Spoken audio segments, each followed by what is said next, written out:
garden of pure ideology, where each worker may bloom, secure from the pests, obeying contradictory thoughts. Our unification of thoughts is more powerful a weapon than any fleet or army on earth. We are one people, with one will, one resolve, one cause. Our enemies shall talk themselves to death, and we will bury them with their own confusion. We shall prevail.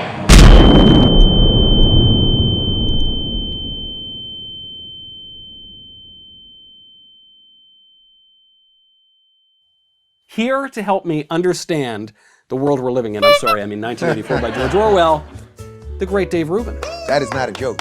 This is the world we are living in. 1984.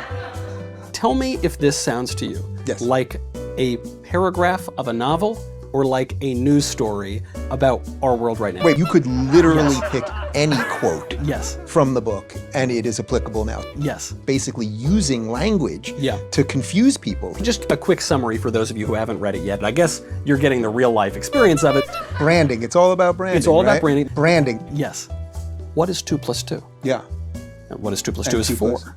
No. 5. Yes. Yeah. On Twitter, it's like everything that we're seeing, nothing means anything anymore. So much of what we hear about from the left is exactly what 1984 is about. Big Brother. Words are violence now, but violence is not violence. Big Brother is always watching you. 1984 is having a sort of renaissance these days. Gender is up for question.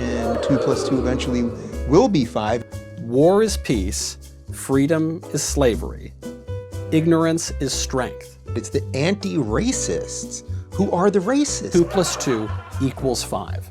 We live in a time where everything has been flipped. The parallels to 1984 are absolutely incredible. 1984 feels like literally everything we're going through right now. People who say they're anti-racist are the ones who are acting in a racist way. Yeah. We have to get rid of America's terrible past, which had segregation. And the way we're going to do that is institute segregation. Newspeak is political correctness. Yeah. It sounds like he, him, they, her. You're right.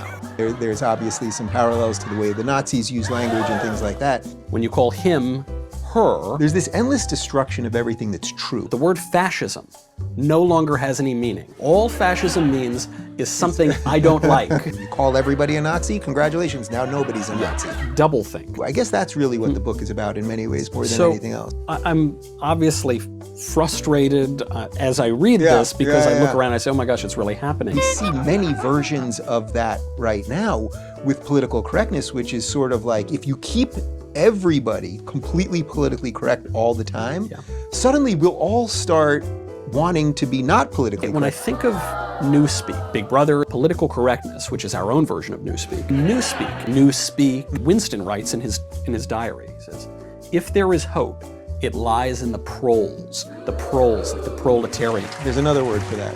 What's that? The deplorables.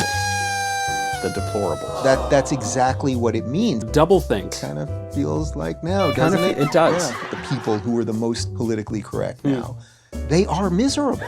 We lose more and more of our freedoms. I dare make a pro-Trump comment. I don't know if I'm allowed. We'll certainly be censored by the Ministry of Truth on the internet. Man, what they needed was a Trump. What was it that he saw in the 1940s that could predict our present moment? Gender. We can see communism fails. We've got these 3 great ideologies of modernity, fascism, communism, and liberalism.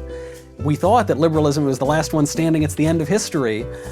Well, maybe history takes a little bit longer to resolve. Is liberalism dead? Big Brother. The Nazis were literally burning books. What are we doing right now? Get rid of bad books. Yeah. Now, perhaps at a particularly Orwellian moment. So, read 1984. Doublethink. 1984.